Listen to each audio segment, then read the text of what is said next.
وإذ يرفع إبراهيم القواعد من البيت وإسماعيل ربنا تقبل منا إنك أنت السميع العليم ربنا واجعلنا مسلمين لك ومن ذريتنا أمة مسلمة لك وأرنا مناسكنا وتب علينا إنك أنت التواب الرحيم আল্লাহ রাব্বুল আলামিন বলেন ওগো নবীজি আর স্মরণ করুন ওয়াইদ ইয়ারফাউ ইব্রাহিমুল কওয়াইদ মিনাল বাইতি ওয়া ইসমাঈল যখন আল্লাহর পয়গম্বর ইব্রাহিম আলাইহিস সালাম এবং ওনার ছেলে ইসমাঈল দুইজন মিলে খানায়ে কাবার দেয়াল উঁচু করলেন খানায়ে কাবার ভিত্তি স্থাপন করলেন ওই সময় খানায়ে কাবার দেয়াল যখন উঁচু করলেন খানায়ে কাবার গাঁথনি যখন শেষ করে দিলেন নির্মাণ কাজ যখন শেষ হয়ে গেল ওই সময় ইব্রাহিম পয়গম্বর খানায়ে কাবা নির্মাণের পরে একটা দোয়া করলেন রব্বানা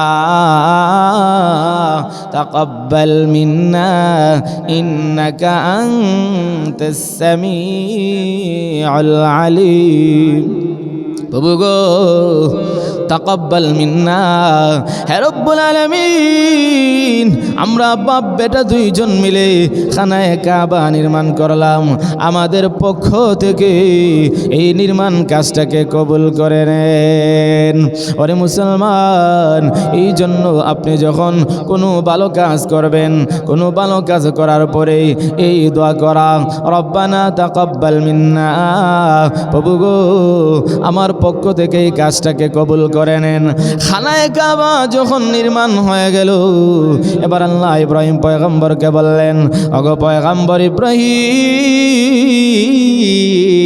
এবার আপনি পৃথিবীর মানুষদেরকে হজের জন্য ঘোষণা দিয়ে দেন হজের আযান আপনি দিয়ে দেন আল্লাহর পয়গম্বর হযরত ইব্রাহিম আলাইহিস সালাতু ওয়াস সালাম বললেন প্রভু গো আমি যে হজের ঘোষণা দিব আমার আওয়াজটা কতদূর পর্যন্ত এবার পৌঁছবে এত বেশি আওয়াজ তো আমার হবে না কিভাবে মানুষেরা আমার ঘোষণা শুনবে আল্লাহ বলেন ওগো আমার পয়গম্বর ইব্রাহিম আপনার কাজ হলো শুধুমাত্র ঘোষণা দেওয়া এই ঘোষণাকে আমি আল্লাহ সারা পৃথিবীর মানুষের কানে পৌঁছে দেওয়ার দায়িত্ব হলো আমি আল্লাহ আল্লাহ রাব্বুল আলামিন বলেন ইন্না আউওয়ালা বাইতিন উদিআ লিন-নাস নিশ্চয় আমি এই পৃথিবীর মধ্যে সর্বপ্রথম যেই ঘর নির্মাণ করেছি এই ঘর হলো লাল্লাযী বিবাক্কাতা মুবারাকান ওয়া হুদাল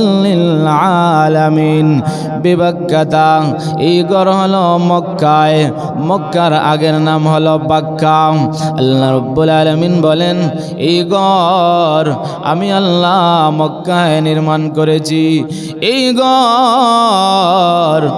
ঘরের এত দাম এই ঘরের এত ফজিলত মুবারাকা আল্লাহ বলেন এই ঘর হলো বরকতময় এই ঘরের মধ্যে আমি আল্লাহ অসংখ্য গণিত বরকত রেখে দিয়েছি ওয়া হুদাল লিল আলামিন এবং বিশ্ববাসীর জন্য এই ঘরের মধ্যে রয়েছে হেদায়েত আল্লাহ রাব্বুল আলামিন এই পৃথিবীর সর্বপ্রথম যে ঘর নির্মাণ করেছেন এই ঘরের মধ্যে অসংখ্য গণিত রহমত বর্ষণ করেন পৃথিবীর প্রথম ঘর এই খানায়ে কাবার মধ্যে প্রতিদিন আল্লাহ 120টি রহমত বর্ষণ করেন আল্লাহ রাব্বুল আলামিন এই 120টি রহমতকে তিনজনের মধ্যে ভাগ করে দেওয়া হয় যে ব্যক্তি এই ঘরের তাওয়াফ করবে আল্লাহ তাকে 60টি রহমত দান করবেন। যে ব্যক্তি এই ঘরের মধ্যে নামাজ পড়বে মহান আল্লাহ তাকে 40টি রহমত দিবেন। আর যে ব্যক্তি এই ঘর তাওয়াফ করবে না, নামাজও পড়বে না, শুধুমাত্র এই ঘরের দিকে তাকাইয়া থাকবে, এই ঘরের দিকে চেয়ে থাকবে, তাকেও মহান আল্লাহ 20টি রহমত দান করবেন। এই জন্য এই ঘর হলো তো বরকতময় ঘর। আল্লাহ বলেন ফিহি আয়াতুম বাইয়িনাতুম মাকামু ইব্রাহিম। এই ঘরের পাশে অনেকগুলো নিদর্শন রয়েছে। এই নিদর্শনগুলোর মধ্যে 1 নম্বর নিদর্শন হলো মাকাম ইব্রাহিম। মাকাম ইব্রাহিম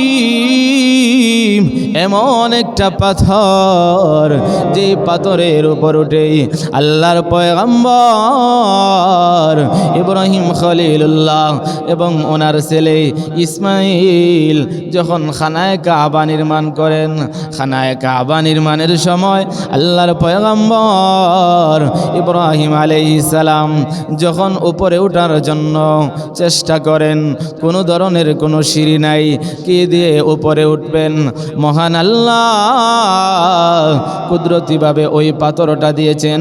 আল্লাহর পয়গম্বর ইব্রাহিম আলাইহিস সালাম যখন উপরে ওঠার জন্য ইচ্ছা করেন, ওই পাথরের উপর উঠলে অটোমেটিক পাথরটা উপরে উঠে যায়, কোনো ধরনের ইলেকট্রিক সাহায্যের প্রয়োজন হয় না।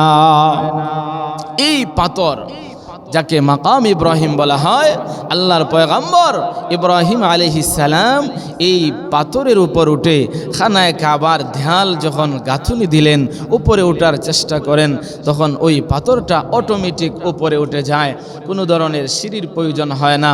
এই পাথরে এখনও ইব্রাহিম আলাইহিস সালামের পায়ের ছাপ বিদ্যমান রয়েছে। এটা হলো খানায়ে কাবার পাশে একটা নিদর্শন। এই মাকাম ইব্রাহিমের এত দাম। আল্লাহ বলেন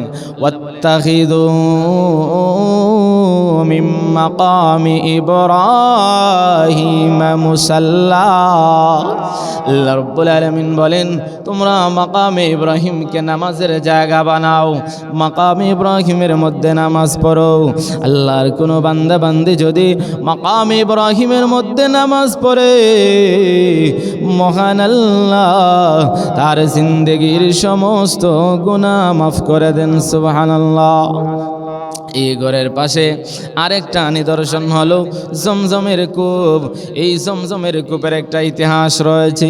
আল্লাহ রাব্বুল আলামিন হযরতে ইব্রাহিম আলাইহিস সালাতু ওয়াস সালামকে যখন বৃদ্ধ বয়সে একটা সন্তান দিলেন, হযরতে ইসমাঈল আলাইহিস সালাম জন্মগ্রহণ করার পরে আল্লাহ রাব্বুল আলামিন ইব্রাহিম পয়গম্বরকে নির্দেশ দিলেন, ও পয়গম্বর ইব্রাহিম, আপনার সন্তান ইসমাঈল এবং আপনার বিবি হাজেরা, এই দুইজনকে আপনি নির্বাসন দিয়ে আসেন, খানায়ে কাবার পাশে তাদেরকে রেখে আসেন, যেখানের মধ্যে কোনো মানুষ নাই, কোনো ধরনের কোনো বসতি নাই, একেবারেই জনমানবহীন প্রান্তরে আপনার সন্তান এবং বিবি হাজেরাকে আপনি নির্বাসন দিয়ে আসেন।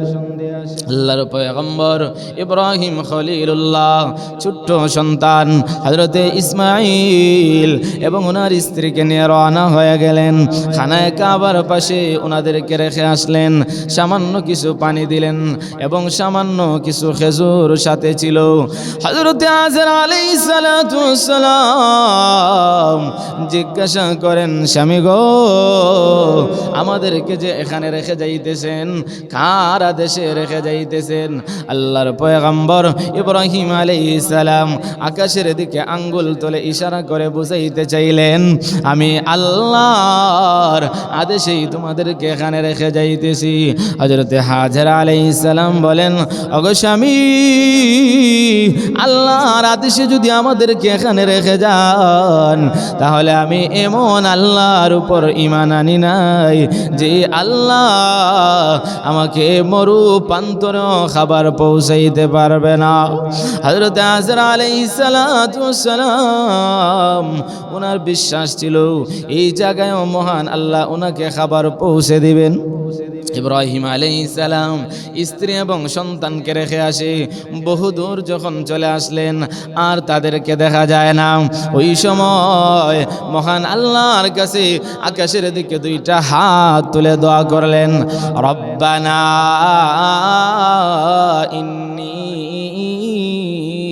أسكنت من ذريتي بواد غير ذي زرع عند بيتك المحرم ربنا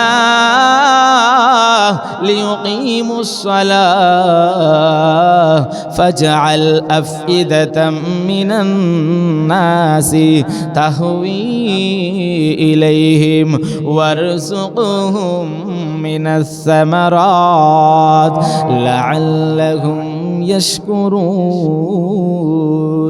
আল্লাহর পয়গম্বর ইব্রাহিম আলাইহিস সালাতু ওয়াস সালাম আকাশের দিকে দুইটা হাত তুলে আল্লাহর কাছে দোয়া করলেন, প্রভু গো, আমি আমার পরিবারের কতককে আপনার ঘরখানায় কাবার পাশে রেখে আসলাম। হে রব্বুল আলামিন, আমি তাদেরকে আপনার ঘরের পাশে এজন্যই রেখে আসলাম, রব্বানা লিয়ুকিমুস সালাহ, যেন তারা নামাজ কায়েম করে, যেন তারা নামাজ আদায় করে।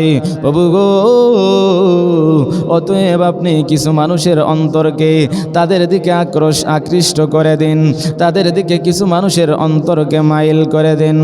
রব্বুল আলামিন, এমন একটি জনমানবহীন প্রান্তরে যেখানে কোনো মানুষ নাই, কোনো ধরনের কোনো বসতি নাই, এই মরু প্রান্তরে আপনি তাদেরকে ফলমূলের ব্যবস্থা করে দেন। আল্লাহর পয়গম্বর ইব্রাহিম আলাইহিস সালাম দোয়া করে চলে আসলেন। এইদিকে কিছুদিন চলে গেল, খাবারও শেষ হয়ে গেল, পানিও শেষ হয়ে গেল। এবার হযরত আজরা আলাইহিস সালাম পানির পিপাসায় কাতর হয়ে গেলেন। ওনার সন্তান ইসমাঈল আলাইহিস সালাম বুকের দুধ পান করবেন, কিন্তু ওনার বুকের মধ্যে দুধ নাই, কারণ ওনার বুকের মধ্যে দুধ চলে গেছে, কোনো ধরনের খাবার নাই, কয়েকদিন হয়ে গেছে, খানিও নাই, পানিও নাই। এই জন্য হযরত হাজরা আলাইহিস সালাম পানির সন্ধানের জন্য বাহির হলেন। দেখতে পেলেন সাফা পাহাড়ের দিকে পানি দেখা যায়, সাফা পাহাড়ের উপর পানির সন্ধান দেখা যায়।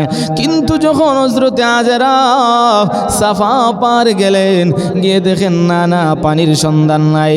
আকাশ থেকে সূর্যের কিরণ যখন বালির মধ্যে পড়ে মরিচিকা চিকচিক করে পানির মতো দেখা যায়। হযরত হাজরা আলাইহিস সালাম এবার লক্ষ্য করে দেখেন মারওয়া পাহাড়ে পানি দেখা যায়। দৌড়তে আসলেন মারওয়া পাহাড়ে, কিন্তু লালা মারওয়া পাহাড়ে এসে দেখেন এখানেও পানি নাই। এইভাবে একবার সাফায় যান, আরেকবার মারওয়ার যান, এইভাবে দৌড়তে দৌড়তে 7 বার দৌড় দিয়েই হযরতে হাজরা আলাইহিস সালাম একেবারে পেরেশান হয়ে গেলেন। নিরাশ হয়ে আল্লাহর কাছে দোয়া করলেন, প্রভু গো, আমার এই সন্তানটার জন্য একটু পানির ব্যবস্থা করে দেন। ওই সময় মহান আল্লাহ জিবরাইল আলাইহিস সালামকে পাঠিয়ে দিলেন, ওরে জিবরাইল, যাও আমার খলিল ইব্রাহিম আলাইহিস সালামের সন্তান ইসমাইলের জন্য জমিনের মধ্যে পানির ব্যবস্থা করে দাও। ওই সময় ইসমাইল আলাইহিস সালাম উনি ছোট্ট মানুষ, জমিনের মধ্যে খেলতেছিলেন, পায়ের গোড়ালির মাধ্যমে জমিনের মধ্যে যে আঘাত হয়েছে, মহান আল্লাহ তার কুদরতিভাবে ওই জায়গা থেকে পানি বের করে দিয়েছেন। সুবহানাল্লাহ। ওই জায়গা থেকে পানি বের হয়ে গেল। তখন হযরতে হাজরা আলাইহিস সালাম সন্তানের কাছে এসে দেখেন, আল্লাহু আকবার, এই সন্তানের পায়ের গোড়ালি থেকে এখানে একটা গর্ত হয়েছে, আর ওই গর্ত থেকে পানি বাহির হওয়া শুরু হয়েছে। তখন উনি চতুর্দিকে বেষ্টনী দিলেন। এই যে পানি বের হলো, এটার নাম হলো জমজমের কূপ। এই জমজম পানি এত মর্যাদাবান পানি, আল্লাহর নবী বলেন, মা ও জামজামা লিমা শুরিবা লাহু, যে ব্যক্তি এই জমজমের পানি কোনো উদ্দেশ্য নিয়ে পান করবে, মহান আল্লাহ তার সেই উদ্দেশ্যকে কামিয়াব করবেন। সুবহানাল্লাহ। এই জমজমের পানির বৈশিষ্ট্য হলো এর দ্বারা পিপাসা নিবারণ হয়, এর দ্বারা খাবারের ঘাটতি ঘাটতিও পূরণ হয়, এই জমজমের পানির মাধ্যমে খাবারের ঘাটতিও পূরণ হয়, পিপাসা নিবারণ হয়। এর জন্য এই জমজমের পানি হলো অত্যন্ত মর্যাদাবান একটি পানি। তো এই ঘরের পাশে একটি নিদর্শন হলো জমজমের কূপ। এই জমজমের কূপ আল্লাহ তাআলা হযরত ইসমাঈল আলাইহিস সালাতু ওয়াস সালামের স্মৃতি বিজড়িত হিসাবে আমাদের জন্য এখনও রেখে দিয়েছেন। এই হযরতে ইসমাঈল আলাইহিস সালাতু ওয়াস সালাম এবার পানি পাইলেন, এখানেই বড় হইলেন। একটা গোত্র বনি জুরহম গোত্র এখানে এসে তারা পানির সন্ধান পেয়ে তারা হযরতে হাজেরা আলাইহিস সালামের সাথে চুক্তি করে এই জায়গায় তারা বসবাস শুরু করে দিল। এখানে একটা সমাজ হয়ে গেল, একটা সমাজে পরিণত হয়ে গেল। তখন বনি জুরহম গোত্রে হযরত ইসমাঈল আলাইহিস সালাম বিবাহ করলেন। এইভাবে এখানের মধ্যে যখন আবাদ হয়ে গেল, এক পর্যায়ে মহান আল্লাহ খানায়ে কাবা নির্মাণ করার জন্য হযরত ইব্রাহিম আলাইহিস সালামকে নির্দেশ দিলেন। হযরত ইব্রাহিম আলাইহিস সালাতু ওয়াস সালাম যখন খানায়ে কাবা নির্মাণ করবেন, হযরত ইব্রাহিম আলাইহিস সালাতু ওয়াস সালাম ওনার সন্তান ইসমাঈলকে নিয়ে খানায়ে কাবা নির্মাণ করলেন। আল্লাহ তাআলা কোরআনের মধ্যে সেই ঘটনাটা, সেই বিষয়টা আল্লাহ কোরআনের মধ্যে তুলে ধরেছেন। আল্লাহ বলেন, وَإِذْ يَرْفَعُ إِبْرَاهِيمُ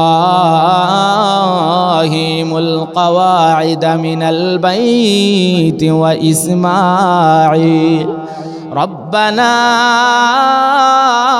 تَقَبَّلْ مِنَّا إِنَّكَ أَنْتَ السَّمِيعُ الْعَلِيمُ رَبَّنَا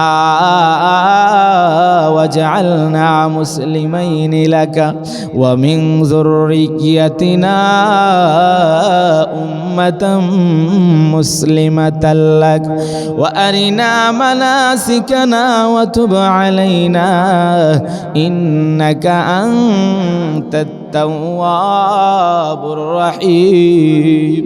আল্লাহ রাব্বুল আলামিন বলেন, ওগো নবীজি আর স্মরণ করুন, ওয়াইদ ইয়ারফাউ ইব্রাহিমুল কাওয়াইদা মিনাল বাইতি ওয়া ইসমাঈল, যখন আল্লাহর পয়গম্বর ইব্রাহিম আলাইহিস সালাম এবং ওনার ছেলে ইসমাঈল দুইজন মিলে খানায়ে কাবার দেয়াল উঁচু করলেন, খানায়ে কাবার ভিত্তি স্থাপন করলেন।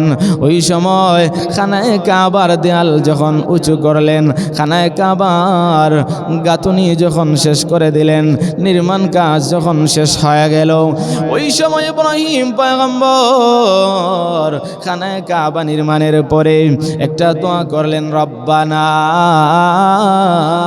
তাকাব্বাল মিন্না ইন্নাকা আনতাস সামিউল আলিম। প্রভু গো তাকাব্বাল মিন্না, হে রব্বুল আলামিন, আমরা বাপ বেটা দুইজন মিলে খানায়ে কাবা নির্মাণ করলাম, আমাদের পক্ষ থেকে এই নির্মাণ কাজটাকে কবুল করে নেন। ওরে মুসলমান, এই জন্য আপনি যখন কোনো ভালো কাজ করবেন, কোনো ভালো কাজ করার পরে এই দোয়া করা, রব্বানা তাকাব্বাল মিন্না, প্রভু গো আমার পক্ষ থেকে এই কাজটাকে কবুল করে নেন। খানায়ে কাবা যখন নির্মাণ হয়ে গেল, এবার আল্লাহ ইব্রাহিম পয়গম্বরকে বললেন, ওগো পয়গম্বর ইব্রাহিম, এবার আপনি পৃথিবীর মানুষদেরকে হজের জন্য ঘোষণা দিয়ে দেন, হজের আযান আপনি দিয়ে দেন। আল্লাহর পয়গম্বর হযরত ইব্রাহিম আলাইহিস সালাতু ওয়াস সালাম বললেন, প্রভু গো আমি যে হজের ঘোষণা দিব, আমার আওয়াজটা কতদূর পর্যন্ত এবার পৌঁছবে? এত বেশি আওয়াজ তো আমার হবে না, কিভাবে মানুষেরা আমার ঘোষণা শুনবে? আল্লাহ বলেন, ওগো আমার পয়গম্বর ইব্রাহিম, আপনার কাজ হলো শুধুমাত্র ঘোষণা দেওয়া। এই ঘোষণাকে আমি আল্লাহ সারা পৃথিবীর মানুষের কানে পৌঁছে দেওয়ার দায়িত্ব হলো আমি আল্লাহ। হযরত ইব্রাহিম আলাইহিস সালাম হযরত ইব্রাহিম আলাইহিস সালাম জাবালে আবি কুবাইসের মধ্যে উঠে হজের জন্য এলান করে দিলেন। আল্লাহ রাব্বুল আলামিন ইব্রাহিম আলাইহিস সালাতু ওয়াস সালামকে লক্ষ্য করে বলেন, ওয়াআযযিন ফিন নাসি বিল হজ্জ ইয়াতিকা রিজালাম ওয়া আলা কুল্লি দামির ইয়াতিনা মিন কুল্লি ফাজ্জিন আমিক। ওগো ইব্রাহিম পয়গম্বর, এবার আপনি মানুষের মধ্যে হজের ঘোষণা করে দেন। হযরত ইব্রাহিম আলাইহিস সালাম হজের ঘোষণা দেওয়ার জন্য জাবালে আবি কুবাইসের মধ্যে উঠে গেলেন। সেখানে উঠে হজের ঘোষণা দিলেন। আর মহান আল্লাহ ইব্রাহিম আলাইহিস সালামের এই আওয়াজটাকে সারা বিশ্বের সমস্ত মুসলমানের কানের মধ্যে পৌঁছে দিলেন। এমনকি আলমে আরওয়াহের মধ্যে যারা ছিল তাদের কানের মধ্যে পৌঁছে দিলেন।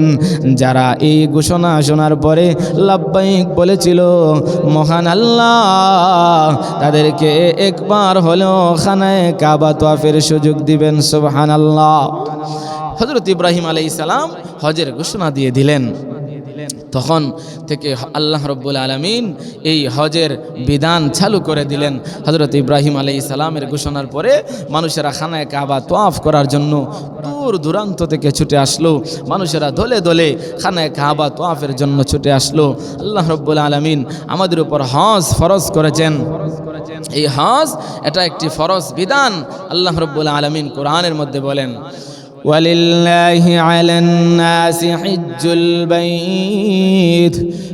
البيت من استطاع إليه سبيلا।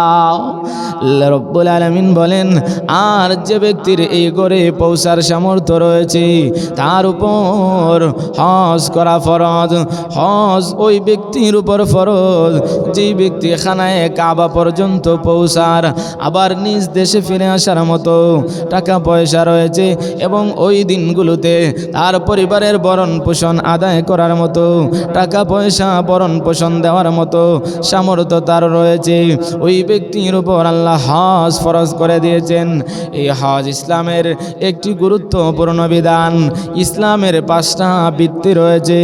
আমরা সকলেই জানি ইসলামের ভিত্তি হলো 5টা। আল্লাহর নবী বলেন, বুনিয়াল ইসলাম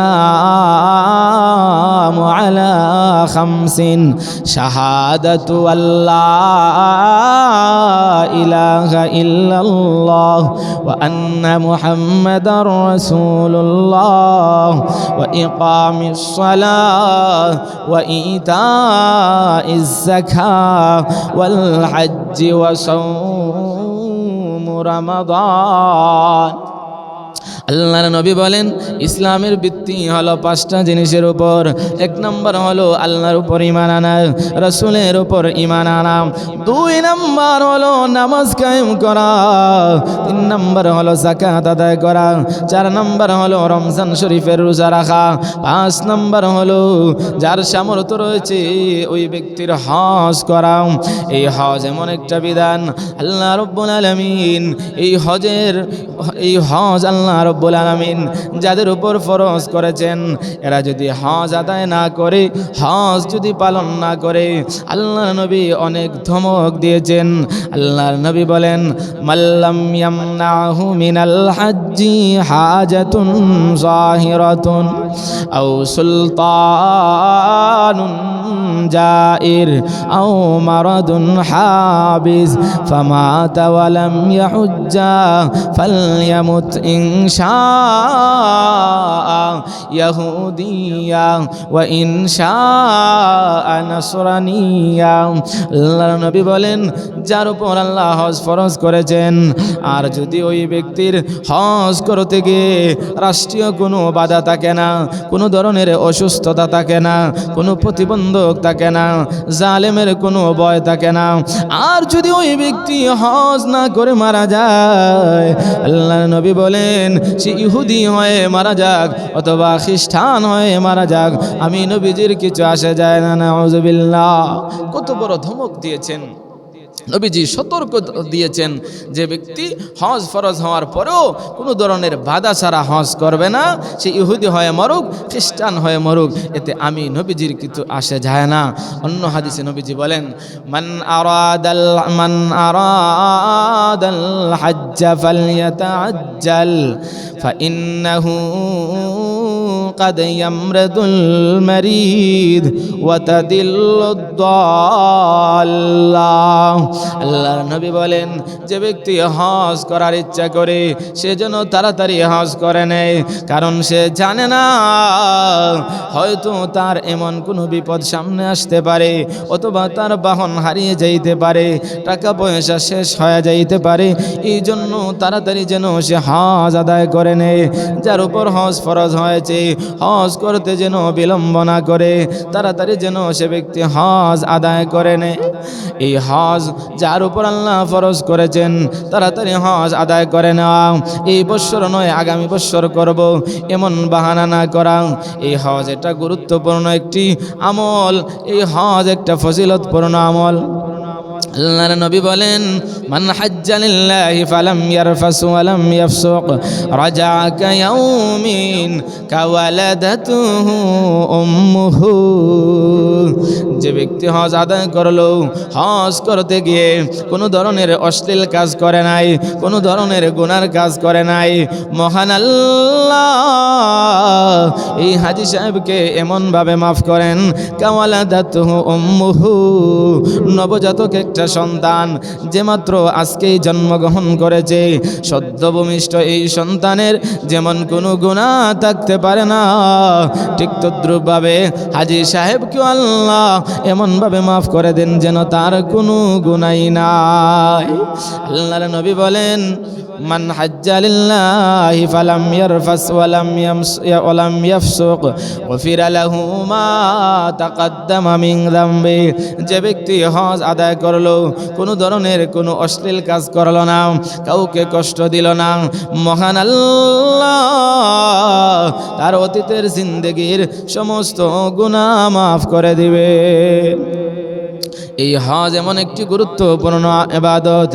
আল্লাহর নবী বিশ্ব নবী রাহমাতুল লিল আলামিনকে প্রশ্ন করা হলো, সুইলা রাসূলুল্লাহ সাল্লাল্লাহু আলাইহি ওয়াসাল্লাম আইয়ুল আ'মালি আফদালু ক্বালা ঈমানুম বিল্লাহ قيل ثم ماذا قال الجهاد في سبيل الله قيل ثم ماذا قال حج মাবরুর। আল্লাহর নবীকে প্রশ্ন করা হলো, ওগো নবীজি আইয়ুল আমালি আফদালু, আল্লাহর কাছে কোন আমলটা শ্রেষ্ঠ, আল্লাহর কাছে কোন আমলটা মর্যাদাবান? আল্লাহর নবী বলেন, ঈমানুম বিল্লাহ, আল্লাহর উপর ঈমান আনা। এবার আবার প্রশ্ন করা হলো, ওগো নবীজি এরপরে কি? আল্লাহর নবী বলেন, আল জিহাদু ফি সাবিলিল্লাহ, আল্লাহর রাস্তায় জিহাদ করা। আবার প্রশ্ন করা হলো, ওগো নবীজি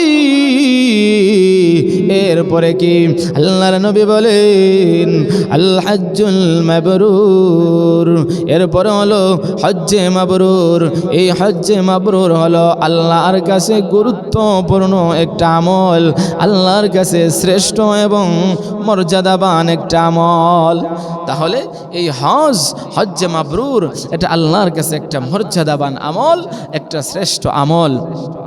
অন্য হাদিসের মধ্যে রয়েছে, আল্লাহর নবী বলেন, তাবিউ বাইনাল হজ্জি ওয়াল উমরাহ ফাইন্নাহুমা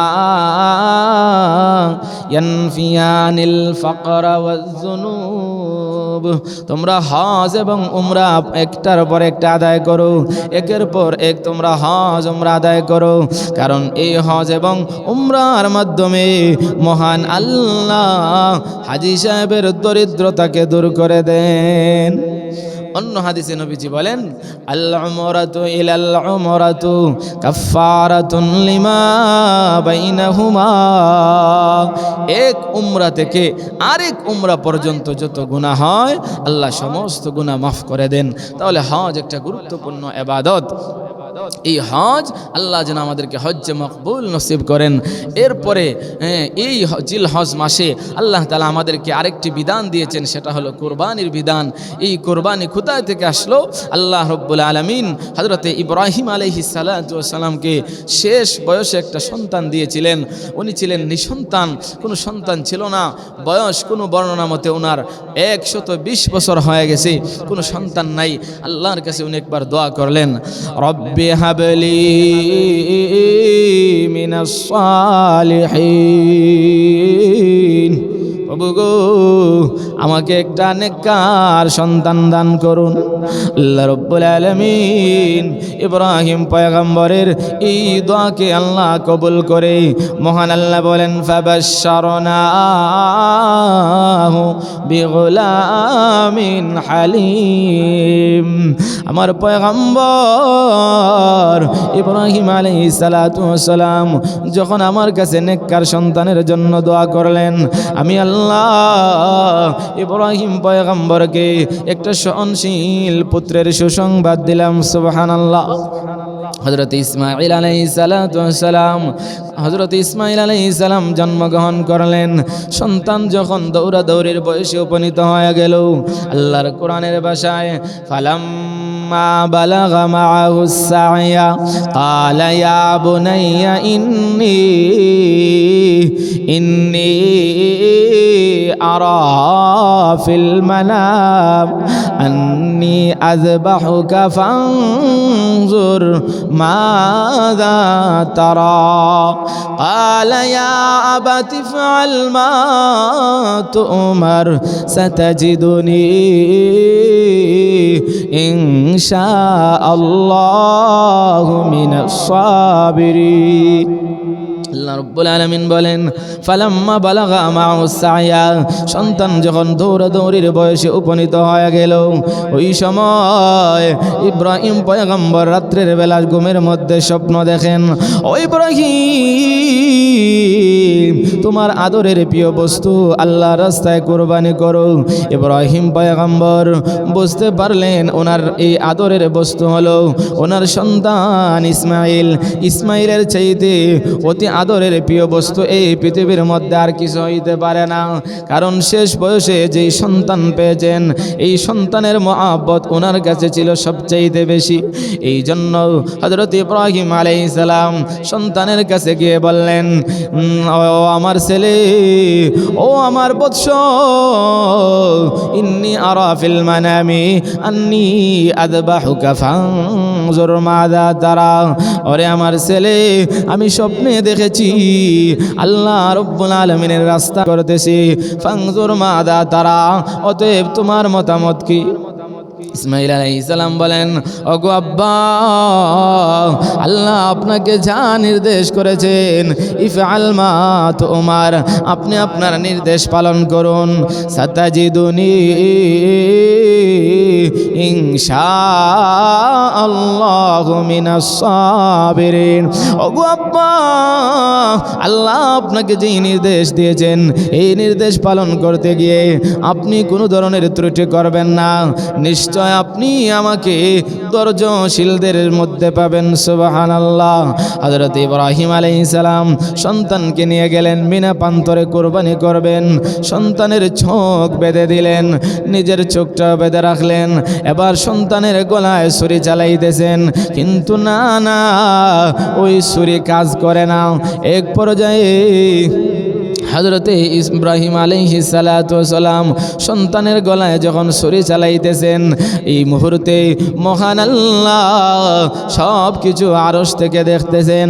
আল্লাহ রাব্বুল আলামিন বলেন, ও জিবরাইল, আমার বন্ধু ইব্রাহিমকে পরীক্ষা করা আমার উদ্দেশ্য ছিল, ওনার সন্তান ইসমাইলকে জবাই করা আমার উদ্দেশ্য নয়। অতএব এই পরীক্ষায় ইব্রাহিম আলাইহিস সালাম কামিয়াব হয়ে গেছেন। যাও ওই জায়গা থেকে ইসমাইলকে সরাইয়া দাও, আর ওই জায়গার মধ্যে জান্নাত থেকে একটা দুম্বা রেখে দাও।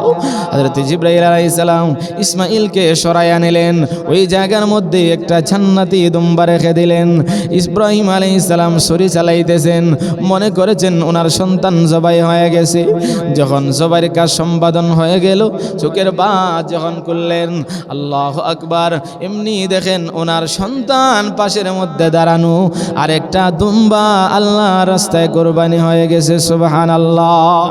আল্লাহ রাব্বুল আলামিন বলেন, আমি আল্লাহ ইব্রাহিম আলাইহিস সালামকে পরীক্ষা করলাম, এটা ছিল একটা পরীক্ষা।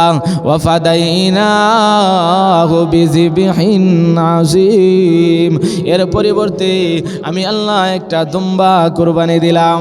ওই যে ইব্রাহিম আলাইহিস সালাম আল্লাহ রাস্তায় ওনার সন্তানকে কুরবানি করেছিলেন, ওই কুরবানির স্মৃতি হিসাবে মহান আল্লাহ উম্মতে মুহাম্মদের উপর কিয়ামত পর্যন্ত এই কুরবানির বিধানটাকে ওয়াজিব করে দিয়েছেন। সুবহানাল্লাহ।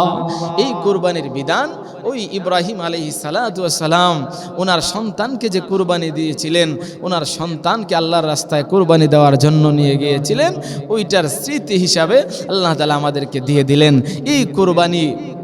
এটা অনেক ফজিলতপূর্ণ একটা আমল। এই কুরবানি কি? হ্যাঁ, নবীজির কাছে সাহাবায়ে কেরাম জিজ্ঞাসা করলেন। হজরতে যায়েদ ইবনে আরকাম রাদিয়াল্লাহু তাআলা আনহু থেকে বর্ণিত হাদিস, আল্লাহর নবীকে জিজ্ঞাসা করা হলো, মা হাযিহিল আযাহিয়ু, ওগো নবীজি কুরবানি এটা কি? ক্বালা সুন্নাতা আবিকুম ইব্রাহিম, আল্লাহর নবী বলেন এটা হলো তোমাদের বাবা ইব্রাহিম পয়গম্বরের সুন্নত। সাহাবায়ে কেরাম জিজ্ঞাসা করলেন, ক্বালু ফামা লানা ফিহা ইয়া রাসূলুল্লাহ, ওগো নবীজি আমরা যদি কুরবানি করি তাহলে এর দ্বারা আমাদের কি ফায়দা হবে, কি ফজিলত রয়েছে? আল্লাহর নবী বলেন, বিকুল্লি শারাতিন হাসানা, প্রত্যেকটা চুলের বিনিময়ে মহান আল্লাহ সওয়াব দান করবেন। এবার সাহাবায়ে কেরাম প্রশ্ন করলেন, ফাসুফু ইয়া রাসূলুল্লাহ, ওগো নবীজি প্রতিটা পশমের বিনিময়ে কি সওয়াব দেওয়া হবে? আল্লাহর নবী বললেন, বিকুল্লি শারাতিন হাসানা, আল্লাহর নবী বলেন হ্যাঁ, প্রত্যেকটা পশমের বিনিময়ে সওয়াব দেওয়া হবে। এই কুরবানি যারা করবে, ফাসুফু ইয়া রাসূলুল্লাহ, হে আল্লাহর নবী প্রতিটা পশমের বিনিময়ে কি সওয়াব দেওয়া হবে? নবীজি বলেন, বিকুল্লি শারাতিন মিনাস সুফি হাসানা, প্রতিটা পশমের বিনিময়ে সওয়াব দেওয়া হবে। এই কুরবানি এটা ফজিলতপূর্ণ একটি আমল।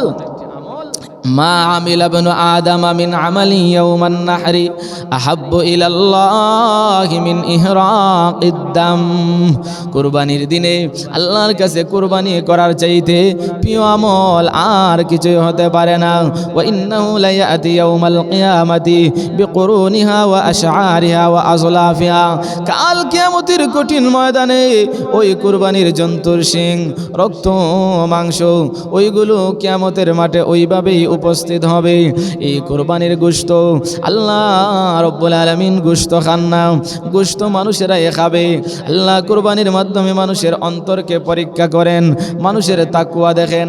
আল্লাহ বলেন, লা ইয়ানালাল্লাহু লুহুমুহা ওয়ালা দিমাউহা ওয়ালাকিন ইয়ানালুহুত তাকওয়া মিনকুম। আল্লাহ রাব্বুল আলামিন বলেন, কুরবানির রক্ত মাংস ওইগুলো আল্লাহর কাছে পৌঁছে না, কিন্তু আল্লাহর কাছে পৌঁছে ওয়ালাকিন ইয়ানালুত তাকওয়া মিনকুম, তোমাদের তাকওয়া আল্লাহর কাছে পৌঁছে। তোমরা কোন নিয়তে কুরবানি করো, তোমাদের নিয়তটা কি সেটাই আল্লাহ দেখেন, তোমাদের অন্তরের খবর আল্লাহ জানেন। এই জন্য কুরবানি হতে হবে একমাত্র আল্লাহকে খুশি করার জন্য, মানুষকে দেখানোর জন্য কুরবানি করলে হবে না, মানুষকে খুশি করার জন্য করলে হবে না, গোশত খাওয়ার নিয়ত থাকলে হবে না। নিয়ত হতে হবে শুধুমাত্র একমাত্র আল্লাহকে খুশি করা। কারণ প্রতিটা মুমিন ইমানদারের প্রতিটা আমলই হবে আল্লাহকে খুশি করার জন্য। আল্লাহ বলেন, কুল ইন্না সলাতি ওয়া নুসুকি ওয়া মাহইয়ায়া ওয়া মামাতি লিল্লাহি রাব্বিল আলামিন। ওগো নবীজি, আপনি বলে দিন, আমার নামাজ, আমার কুরবানি, আমার হায়াত, আমার মউত সব কিছু একমাত্র আল্লাহর জন্য। এজন্য কুরবানি হতে হবে একমাত্র আল্লাহকে খুশি করার জন্য। গোশত খাওয়ার উদ্দেশ্য হলে হবে না, মানুষকে দেখানোর জন্য হবে না, একমাত্র আল্লাহকে খুশি করার জন্য আমাদের কুরবানি হতে হবে। এই কারণে মূলত পশু কুরবানির মাধ্যমে আল্লাহ তাআলা আমাদের মনের পশুটাকে কুরবানি করার জন্য নির্দেশ দিয়েছেন। আমাদের অন্তরে আল্লাহর মহব্বত বেশি না মাল সম্পদের মহব্বত বেশি, এটা পরীক্ষা করার জন্য আল্লাহ তাআলা আমাদের উপর এই কুরবানির বিধান দিয়েছেন। এই জিলহজ মাস এটা একটা ফজিলতপূর্ণ মাস। জিলহজ মাসের প্রথম দশক, এই প্রথম দশক হলো অত্যন্ত ফজিলতপূর্ণ। এই জিলহজ মাসের প্রথম দশক আল্লাহ রব্বুল আলামিনের কাছে অনেক গুরুত্বপূর্ণ। আল্লাহ রব্বুল আলামিন কোরআনের মধ্যে বলেন, ওয়াল ফাজরি ওয়া লায়ালিন আশর ওয়াশ শাফঈ ওয়াল ওয়াতর ওয়াল লাইলি ইযা ইয়াসর। আল্লাহ রব্বুল আলামিন কোরআনের মধ্যে শপথ করেছেন, ওয়াল ফাজরি ওয়া লায়ালিন আশর, ফজরের শপথ, ওয়া লায়ালিন আশর, 10 রাত্রের শপথ। এখানে মুফাসসিরিনে কেরাম বলেছেন যে 10 রাত দ্বারা জিলহজের 10 রাত উদ্দেশ্য। এই জিলহজের 10 রাত এত গুরুত্বপূর্ণ রাত। এক বর্ণনা রয়েছে, এই জিলহজ মাসের প্রথম দশকের প্রতিটা রাত শবে কদরের সমতুল্য এবং প্রতিটা দিনের রোজা, প্রতিটা দিনের রোজা আরাফার দিনের রোজার সমতুল্য। এই জিলহজ মাস, এই জিলহজ মাস আল্লাহর কাছে গুরুত্বপূর্ণ। এই জিলহজ মাসের আমল আল্লাহর কাছে অনেক বেশি। আল্লাহর নবী বলেন, মাল আমালু ফি আইয়ামিন আফজালু মিনহা في هذه قالوا على الجهاد في سبيل الله। আল্লাহর নবী বলেন, এই জিলহজ মাসের প্রথম দশকের ইবাদত আল্লাহর কাছে অনেক বেশি, সবচেয়ে দামি। সাহাবায়ে কেরাম প্রশ্ন করলেন, ইয়া রাসূলুল্লাহ, ওগো নবীজি, জিহাদের চাইতেও কি দামি? আল্লাহর নবী বলেন, হ্যাঁ, জিহাদের চাইতেও দামি। তবে ওই ব্যক্তি, যেই ব্যক্তি জিহাদের মধ্যে গিয়া আল্লাহর রাস্তায় তার জীবন কুরবান করে দিয়েছে, তার হুকুম হলো ভিন্ন। জিহাদের চাইতেও দামি এই দশকের ইবাদত। এই দশক এত মর্যাদাবান। আল্লাহর নবী বলেন, মা মিন আইয়ামিন আফজালু ইনদাল্লাহি মিন আইয়ামি আশরি জিলহিজ্জা। আল্লাহর নবী বলেন, এই জিলহজের প্রথম দশকের ইবাদতের চাইতে উত্তম আমল আল্লাহর কাছে আর কিছুই হতে পারে না। এই জিলহজের প্রথম দশক অত্যন্ত গুরুত্বপূর্ণ। এই জিলহজ মাসের প্রথম দশকে বেশি বেশি আল্লাহর ইবাদত বন্দেগী করা, বিশেষ করে 9 জিলহজ আরাফার দিনের রোজা আল্লাহর কাছে অত্যন্ত মর্যাদাবান। আল্লাহর নবী বলেন, আরাফার দিবসের রোজা সিয়ামু ইয়াউমি আরাফা আহতাসিবু আলাল্লাহি আইয়ুকাফিরাস সানাতাল্লাতী ক্বাবলা ওয়াস সানাতাল্লাতী বাদা। আল্লাহর নবী বলেন, ওরে উম্মত, আরাফার দিবসের রোজা আল্লাহর কোনো বান্দা বান্দি যদি 9 জিলহজ আরাফার দিবসের রোজা রাখে, আল্লাহর নবী বলেন, আমি আশা করি মহান আল্লাহ তার অতীতের 1 বৎসর এবং সামনের 1 বৎসর, এই 2 বৎসরের গুনাহ মহান আল্লাহ মাফ করে দিবেন। সুবহানাল্লাহ। এই আরাফার দিবসের রোজার দ্বারা আল্লাহ পূর্বের এবং পিছনের 1 বৎসরের গুনাহ আল্লাহ তাআলা মাফ করে দিবেন। এই জন্য 9 জিলহজ আরাফার দিবসের রোজা রাখা। এবং যারা কুরবানি করবেন এদের জন্য নিয়ম হলো 1 জিলহজ মাসের আগেই নখ চুল এগুলো কেটে রাখবেন, আর 1 জিলহজ থেকে নিয়ে ওইগুলো আর কাটবেন না, বরং কুরবানির দিন কুরবানি করার পরে নখ চুল এইগুলো কাটবেন। এটা হলো আল্লাহর কাছে একটা মুস্তাহাব আমল। আবার যারা কুরবানি করেন না এরাও চাইলে এই আমল করতে পারেন। আর এই 9 জিলহজ থেকে একটা গুরুত্বপূর্ণ আমল হলো আমাদের উপর একটা ওয়াজিব বিধান আল্লাহ তাআলা দিয়েছেন 9 জিলহজ থেকে। 9 জিলহজ ফজর থেকে 13 জিলহজ আসর পর্যন্ত আইয়ামে তাশরিকের ওই দিনগুলোতে একটা তাকবীর আল্লাহ রাব্বুল আলামিন আমাদেরকে দিয়েছেন, যেটাকে তাকবীরে তাশরিক বলা হয়। আল্লাহু আকবার, আল্লাহু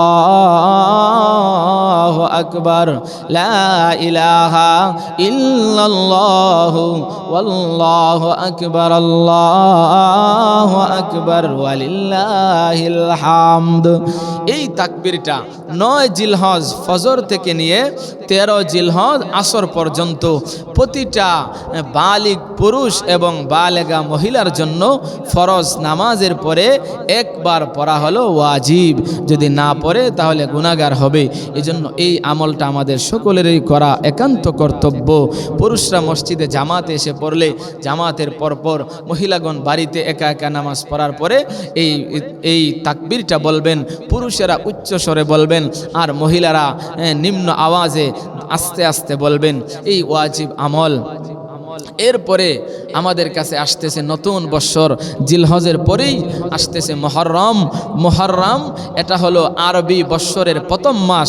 আল্লাহ রাব্বুল আলামিন যেদিন আসমান এবং জমিন সৃষ্টি করেছেন সেদিন থেকেই আল্লাহর কাছে গণনা হিসাবে মাস হলো 12টি। আল্লাহ বলেন, ইন্না ইদ্দাতাশ শুহুরি ইনদাল্লাহি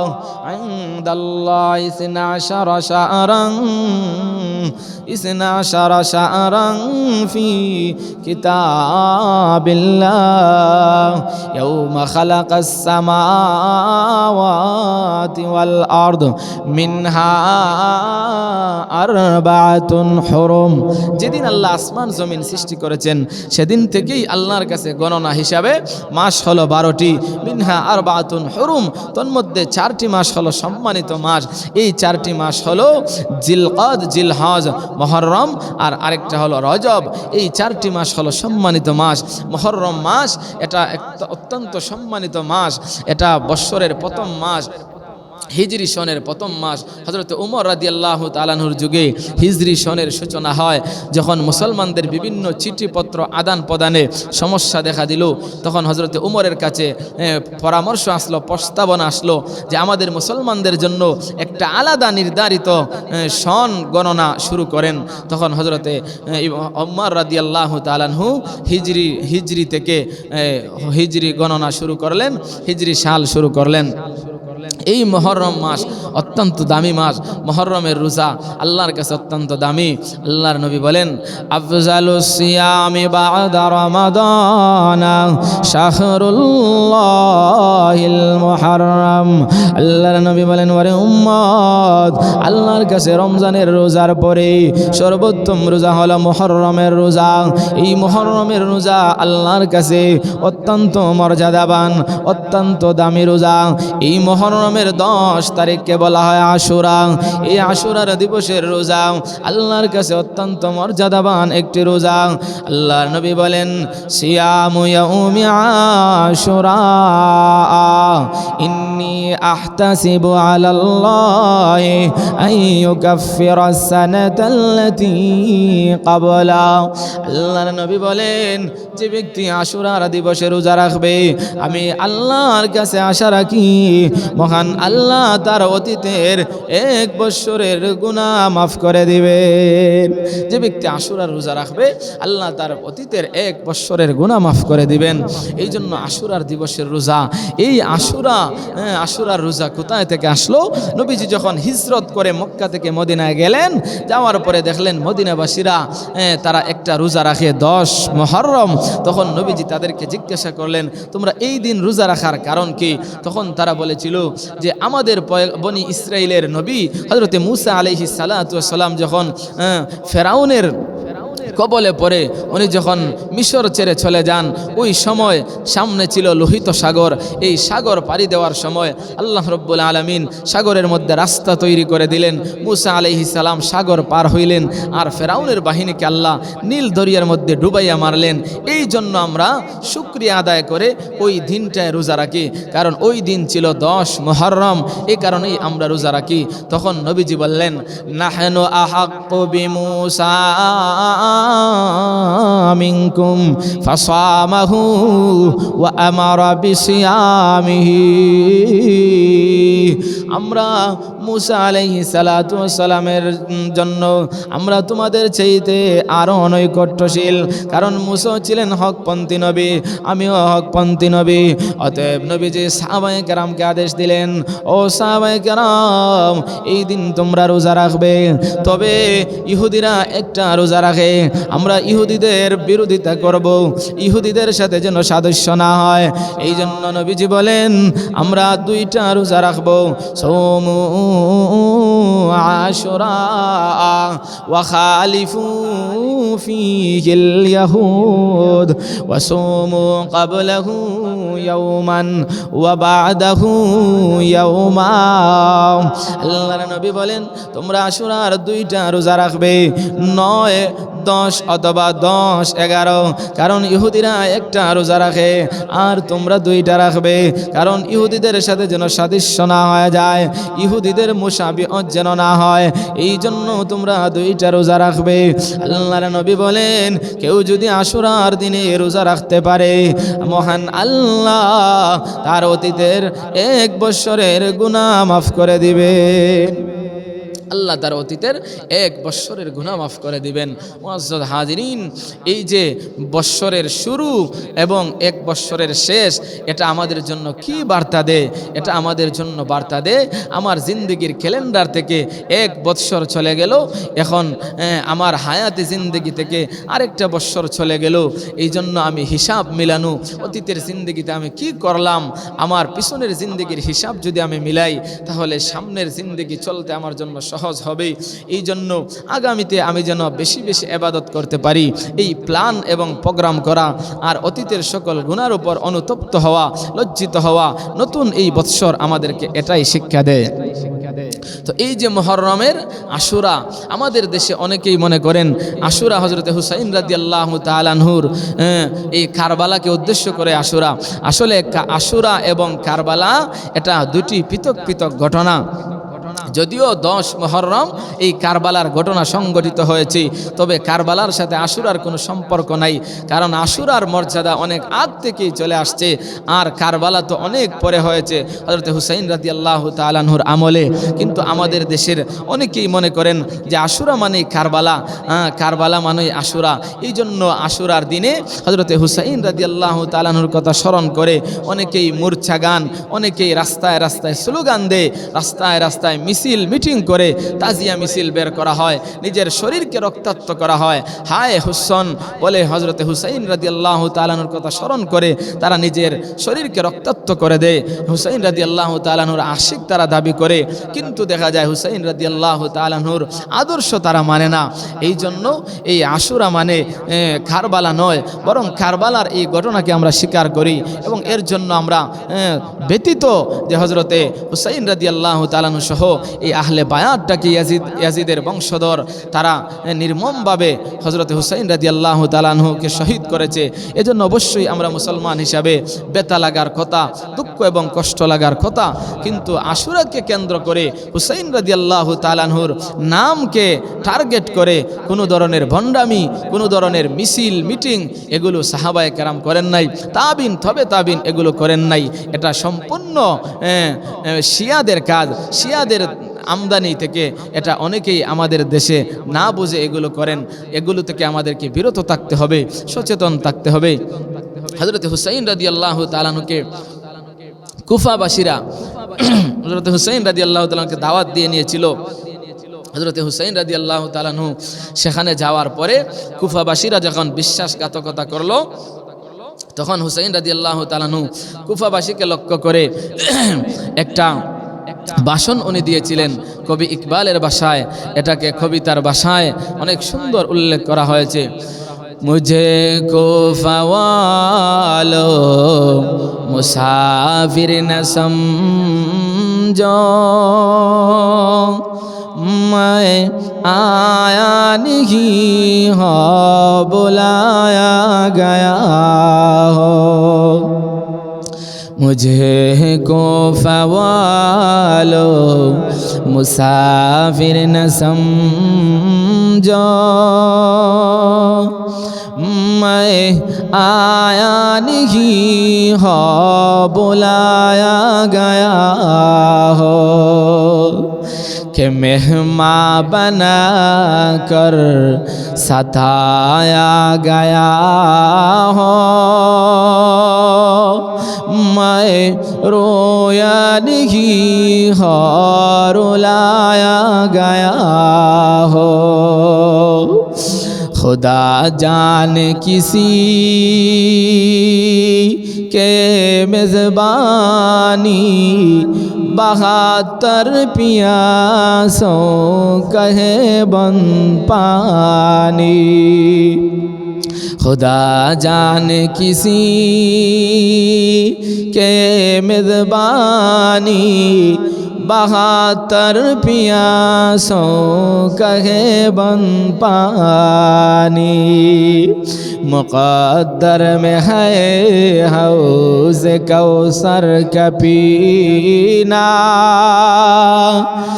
میں پیاسا نہیں ہو پلایا گیا ہو، مقدر میں ہے حوض کوثر کا پینا، میں پیاسا نہیں ہو پلایا گیا ہو۔ مجھے کوفہ والو مسافر نہ سمجھو، میں آیا نہیں ہو بلایا گیا ہو، شہادت کی منزل کو پایا ہے میں نے، میں مردہ نہیں ہو جلایا گیا ہو، جھکا تاج سر بر گاہ خدا میں، جھکا تاج سر بر گاہ خدا میں، وہی سر قلم ہو گیا کربلا میں، شہادت کی منزل کو پایا ہے میں نے، میں مردہ نہیں ہو جلایا گیا ہو، مجھے کوفہ والو مسافر نہ سمجھو، میں آیا نہیں ہو بلایا گیا ہو، میں آیا نہیں ہو بلایا گیا ہو۔ হযরত হুসাইন রাদিয়াল্লাহু তাআলা আনহু এই কবিতার এই ভাষণ দিলেন যে, হে কুফাবাসীরা, তোমরা তো আমাকে দাওয়াত দিয়ে এনেছিলে, দাওয়াত দিয়ে এনে তোমরা আমার সাথে বিশ্বাসঘাতকতা করলে, আমি তো আসতে চাই নাই, তোমরা আমাকে এনেছো, আনার পরে তোমরা আমার সাথে বিশ্বাসঘাতকতা করেছো। হযরত হুসাইন রাদিয়াল্লাহু তাআলা আনহু কারবালার প্রান্তরে নির্মমভাবে ইয়াজিদ বাহিনীর হাতে শহীদ হলেন। এটা অবশ্যই আমাদের মুসলমানদের জন্য বড় বেতার, বড় দুঃখ এবং পরিতাপের বিষয়। এই জন্য আমরা অবশ্যই ব্যথিত, আমাদের হৃদয় অবশ্যই ব্যথিত। কারণ কোনো মুসলমান যদি কোথাও নির্যাতিত হয়, কোনো মুসলমান যদি আজকে ফিলিস্তিনে মুসলমান যদি নির্যাতিত হয়, মুসলমান যদি পৃথিবীর যে কোনো প্রান্তে নির্যাতিত হয় তাহলে বুঝতে হবে আমরা নির্যাতিত। কারণ আল্লাহর নবী বলেন, আল মুসলিমু কাজাসাদিন ওয়াহিদ ইনিশতাকা আইনুহু ইশতাকা কুল্লুহু ওয়া ইনিশতাকা রাসুহু ইশতাকা কুল্লুহু। আল্লাহর নবী বলেন, যদি কোনো মুসলমান যদি কোথাও পৃথিবীর কোথাও যদি মুসলমান নির্যাতিত হয় তাহলে বুঝতে হবে আমরা নির্যাতিত। কারণ আল মুসলিমু কাজাসাদিন ওয়াহিদ, সমস্ত মুসলমান এক দেহ এক বডির ন্যায়। দেহের কোনো জায়গা যদি আক্রান্ত হয়, যদি মাথা ব্যথা হয়, এই ব্যথা সারা দেহের মধ্যে ছড়িয়ে পড়ে। ঠিক তদ্রূপভাবে আজকে যদি মুসলমান ফিলিস্তিনে নির্যাতিত হয়, মুসলমান যদি মিয়ানমারে নির্যাতিত হয়, মুসলমান যদি কাশ্মীরে নির্যাতিত হয়, মুসলমান যদি ভারতে নির্যাতিত হয়, তাহলে আমাদেরকে বুঝতে হবে যে তারা শুধু নির্যাতিত হচ্ছে না, বরং আমরাও নির্যাতিত হয়েছি। এই জন্য মুসলমান এক মুসলমান আরেক মুসলমানের প্রতি সহানুভূতি প্রকাশ করা। কারণ ইন্নামাল মুমিনুনা ইখওয়া, এক মুসলমান আরেক মুসলমানের ভাই। নবীজি বলেন, আল মুসলিমু আখুল মুসলিম, মুসলমান মুসলমানের ভাই। একজন মুসলমানের সাথে আরেকজন মুসলমানের সম্পর্ক হবে ভাই ভাইয়ের সম্পর্ক, এবং ইহুদি খ্রিস্টানদেরকে বন্ধু বানানো যাবে না। আল্লাহ বলেন, ইয়া আইয়ুহাল্লাযীনা আমানু লা তাত্তাখিযুল ইয়াহুদা ওয়ান নাসারা আউলিয়া, হে ঈমানদারগণ, তোমরা ইহুদি এবং খ্রিস্টানদেরকে বন্ধু বানায়ো না। কারণ ইহুদি এবং খ্রিস্টান মুসলমানদের চরম শত্রু, এরা মুসলমানদের বন্ধু হতে পারে না। এজন্য মুসলমানদের বন্ধু ইহুদি এবং খ্রিস্টান, এরা মুসলমানদের বন্ধু হতে পারে না, এরা মুসলমানদের শত্রু। এই জন্য আজকে ফিলিস্তিনের মধ্যে মুসলমানরা নির্যাতিত, মসজিদুল আকসা আজকে আক্রান্ত। এই জন্য আমাদেরকে সচেতন থাকতে হবে, তাদের পাশে দাঁড়াতে হবে, এবং এই মসজিদুল আকসাকে রক্ষা করার জন্য যদি আমাদের জীবন দিতে হয়, প্রয়োজনে জীবন দিতে হবে, যদি রক্ত দিতে হয় রক্ত দিতে হবে, এবং মুসলমানদের পাশে দাঁড়াতে হবে। কারণ মুসলমান মুসলমানের ভাই। এই হিসাবে আমরা ওই তথাকথিত জারদ রাষ্ট্র ইসরায়েল, এই ইসরায়েলের সমস্ত পণ্য আমাদেরকে বয়কট করতে হবে। এটা আমাদের ঈমানের দাবি। কারণ তাদেরকে অর্থনৈতিকভাবে তাদেরকে দুর্বল করতে হবে, যাতে আমাদের মুসলমানদের ভাইদের উপর যেন তারা নির্যাতন করতে না পারে। আপনারা দেখেছেন আল্লাহ রাব্বুল আলামিন এই জারদ রাষ্ট্র ইসরায়েলের উপর কিভাবে আল্লাহর গজব নাজিল হয়েছে। দাবানলের মাধ্যমে আল্লাহ তাআলা গোটা রাষ্ট্রের বিভিন্ন জায়গায় দাবানল ছড়িয়ে পড়েছে, আগুন ছড়িয়ে পড়েছে। আল্লাহ রাব্বুল আলামিন যেইভাবে আব্রাহার বাহিনীকে যেইভাবে আল্লাহ রাব্বুল আলামিন ছোট্ট ছোট্ট পাখির মাধ্যমে আল্লাহ রাব্বুল আলামিন ওই আব্রাহার বাহিনীকে ধ্বংস করেছিলেন, ঠিক তদ্রূপভাবে আল্লাহ রাব্বুল আলামিন এই ফিলিস্তিনের মুসলমানদেরকে ওই ইসরায়েলের হাত থেকে রক্ষা করবেন, এবং ইসরায়েলকে আল্লাহ রাব্বুল আলামিন ধ্বংস করবেন। সেদিন বেশি দূরে নয়, ফিলিস্তিন স্বাধীন হবে, ফিলিস্তিনের মজলুম মুসলমানরা স্বাধীন হবে, এবং ইসরায়েল রাষ্ট্র ধ্বংস হবে। আল্লাহ রাব্বুল আলামিন যেন আমাদেরকে মুসলমানদের পাশে দাঁড়ানোর তৌফিক দান করেন। আমিন।